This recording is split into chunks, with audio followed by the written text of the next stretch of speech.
Anne-Claire Coudray, née le 1er février 1977 à Rennes, est l'une des figures marquantes du journalisme télévisuel français. Elle a profondément marqué les téléspectateurs grâce à son rôle de présentatrice du journal télévisé du week-end sur TF1. Malgré ses brillantes réussites professionnelles, sa vie a également été marquée par une profonde tristesse et des moments douloureux.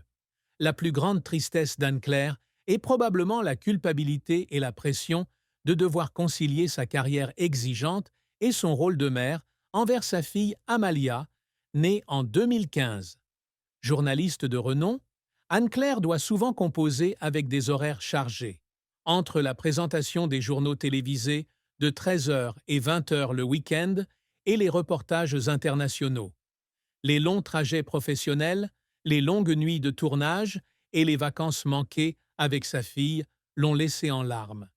Elle a raconté que certains soirs, en rentrant du journal télévisé, elle s'asseyait près du lit d'Amalia, la regardant dormir, ressentant un profond sentiment de culpabilité de ne pas pouvoir passer plus de temps avec elle. Cette tristesse s'est amplifiée en repensant aux moments importants de la vie d'Amalia qu'elle avait manqués, comme les spectacles scolaires et les anniversaires qui ne pouvaient être célébrés que par visioconférence. Malgré une apparence professionnelle et radieuse à l'antenne, Anne-Claire avouait que ces moments de solitude dans sa chambre d'hôtel, après une longue journée de travail, à penser à sa fille, la faisaient pleurer. Cette tristesse était non seulement une perte personnelle, mais aussi une blessure émotionnelle, l'amenant à se demander constamment si elle ne sacrifiait pas trop pour sa carrière. Cependant, c'est son amour pour Amalia et le soutien de sa famille qui l'ont aidé à surmonter ces moments de faiblesse, transformant la tristesse en motivation pour vivre pleinement sa vie professionnelle et familiale. La carrière d'Anne-Claire Coudray a été un parcours incroyable, d'une jeune fille passionnée de journalisme en Bretagne à l'une des journalistes les plus appréciées de France. Née dans une famille très instruite, avec un père psychologue à Lorient et une mère enseignante de français et d'anglais, Anne-Claire a grandi dans un environnement qui encourageait la curiosité et le goût d'apprendre. Elle a fréquenté le lycée catholique Saint-François-Xavier de Vannes, où elle a obtenu d'excellents résultats, avant de suivre une classe préparatoire littéraire au lycée Guisteau de Nantes. Elle a ensuite obtenu une licence de lettres et un master d'histoire à l'université de Rennes 2, tout en travaillant pour Radio Campus Rennes, où elle a commencé à perfectionner ses compétences journalistiques. En 2000, Anne-Claire a obtenu son diplôme de l'École supérieure de journalisme de Lille, une étape importante qui l'a propulsée dans le monde professionnel d'un média. Elle a débuté sa carrière au bureau lillois de TF1 en tant que reporter pour TF1 et Arte Info et en contribuant au magazine de France 3. En 2004, elle s'est installée à Paris, où elle a travaillé à la rédaction de TF1, où elle s'est rapidement imposée en couvrant des événements majeurs tels que les Jeux olympiques de Pékin de 2008, la visite du pape Benoît XVI et l'élection présidentielle américaine de 2008. Anne-Claire connaît son plus grand succès en 2015 lorsqu'elle est choisie pour remplacer Claire Chazal à la tête du journal télévisé du week-end de TF1, un rôle qui fait d'elle l'un des visages les plus connus de la télévision française. Grâce à son style de présentation chaleureux, accessible et professionnel, elle attire plus de 7 millions de téléspectateurs chaque semaine, faisant de ses journaux télévisés l'émission la plus regardée du week-end.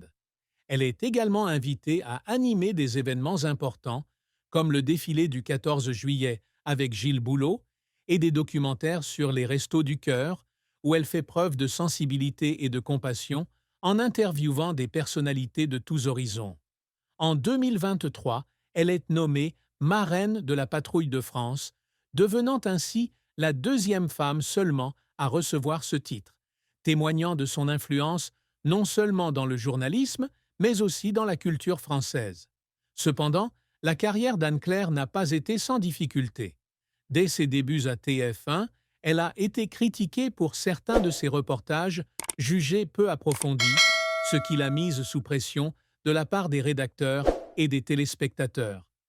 Un jour, Un reportage sur l'éducation qu'elle avait écrit a été coupé du journal télévisé car il ne répondait pas aux attentes de la rédaction, la laissant en larmes au montage, avec le sentiment que son talent était négligé.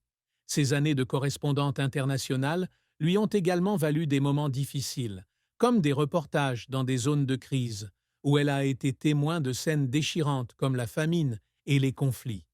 Ces expériences, bien que douloureuses, l'ont aidée à grandir, à affiner sa capacité à garder son calme sous la pression et à rapporter l'information avec honnêteté. Anne-Claire a également essuyé des critiques du public après avoir commis des erreurs lors d'un journal télévisé en direct, comme une information erronée sur le vaccin contre la COVID-19 en 2022, pour laquelle elle a dû s'excuser publiquement.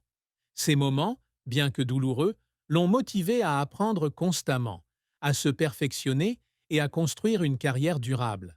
La triste fin de vie d'Anne-Claire, bien que moins tragique qu'un décès, l'a profondément attristée lorsqu'elle a réalisé qu'elle avait sacrifié trop de temps avec sa famille pour poursuivre sa carrière.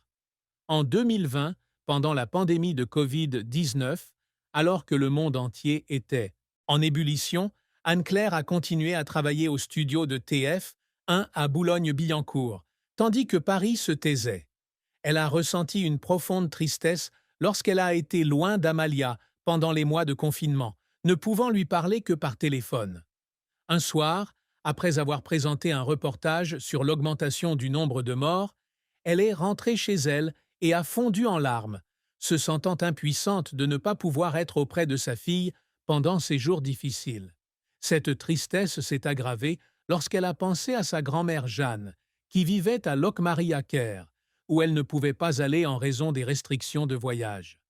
Anne-Claire a confié qu'elle craignait de ne jamais pouvoir rattraper les moments perdus avec Amalia, et ce regret est comme une blessure persistante dans son cœur. Bien qu'elle continue de briller à la télévision, elle admet que les jours passés loin de sa famille pendant la pandémie ont été un chapitre triste de sa vie, l'obligeant à repenser ses priorités. L'amour et le mariage d'Anne-Claire sont une histoire d'équilibre et de sacrifice, où elle trouve de la joie, mais aussi de la tristesse.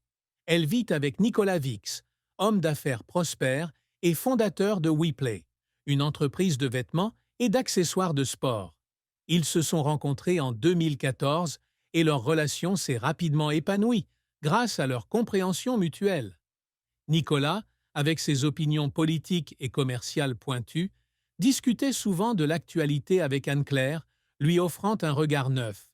En 2015, ils ont accueilli leur fille Amalia, une grande joie, mais aussi un défi pour Anne-Claire, qui poursuivait sa carrière bien remplie.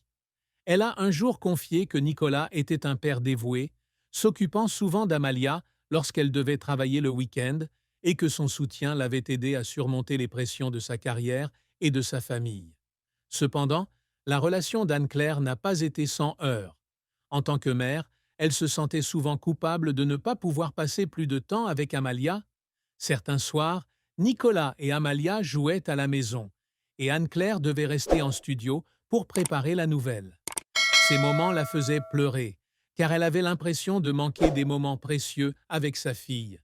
Elle craignait également que sa célébrité n'affecte Amalia, surtout lorsque sa fille se sentait mal à l'aise lorsque sa mère était reconnue dans la rue. Malgré cela, Anne-Claire et Nicolas essayaient de créer un environnement familial normal, avec des voyages en Bretagne et des soirées cuisinées ensemble. La plus grande souffrance amoureuse d'Anne-Claire était la pression d'entretenir une relation durable, alors que son travail exigeait énormément de temps et d'énergie. Elle a un jour confié qu'il y avait des jours où elle et Nicolas se disputaient à cause de son emploi du temps chargé, mais que leur compréhension et leur amour les avaient aidés à surmonter ces difficultés. Anne-Claire est une personne réservée, mais elle garde aussi un secret peu connu. Au début de sa carrière, elle a failli abandonner le journalisme, se sentant incompétente dans un secteur impitoyable. À ses débuts chez TF1 à Lille, Anne-Claire a essuyé de vives critiques de la part de ses collègues et des téléspectateurs qui lui trouvaient l'expérience et le charisme nécessaires pour devenir journaliste de télévision. Un jour, Après qu'un de ses reportages ait été coupé des journaux télévisés, elle est restée seule dans son bureau, pleurant, se demandant si elle devait abandonner ses rêves de journaliste et trouver un emploi plus stable. Elle gardait ses doutes pour elle, ne les partageant qu'avec sa mère et une amie proche de l'université. Pour y faire face, Anne-Claire a commencé à tenir un journal intime, notant ses pensées et ses objectifs, afin de reprendre confiance en elle. Elle a également consulté un coach de carrière qui l'a aidé à comprendre que les premiers échecs faisaient partie du chemin vers la maturité. Ce secret, autrefois pesant, est devenu la motivation d'Anne-Claire pour travailler plus dur, perfectionner ses compétences et construire la carrière qu'elle mène aujourd'hui. Lorsqu'elle est devenue présentatrice principale de TF1 en 2015, elle s'est souvenue de ses jours difficiles et s'est sentie reconnaissante de ne pas avoir abandonné. Anne-Claire a toujours aspiré non seulement à devenir une journaliste célèbre, mais aussi à délivrer une information honnête et inspirante.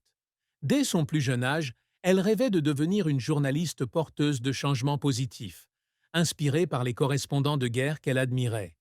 Elle a passé d'innombrables heures à perfectionner ses compétences rédactionnelles et de présentation, de ses années à Radio Campus Rennes à la présentation des informations nationales sur TF1.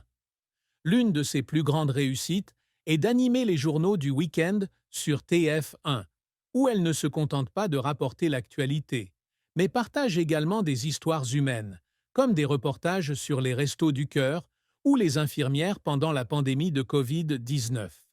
Elle s'efforce également d'être un modèle pour les jeunes journalistes, en particulier les femmes, dans un secteur souvent dominé par les hommes. Sa nomination au titre de marraine de la Patrouille de France en 2023 est une étape importante dont elle est toujours fière, car elle récompense non seulement son talent, mais aussi ses efforts inlassables pour briser les barrières entre les sexes. Anne-Claire s'efforce également d'être une mère dévouée, même si cela exige beaucoup de temps et d'énergie. Elle organise régulièrement des sorties avec Amalia, des balades à la plage de Locmariaquer aux soirées lecture.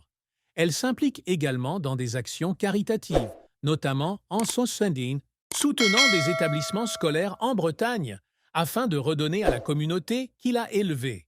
Ces réussites, bien que pas toujours récompensées, témoignent de la persévérance et de la compassion d'Anne-Claire pour mener une vie pleine de sens.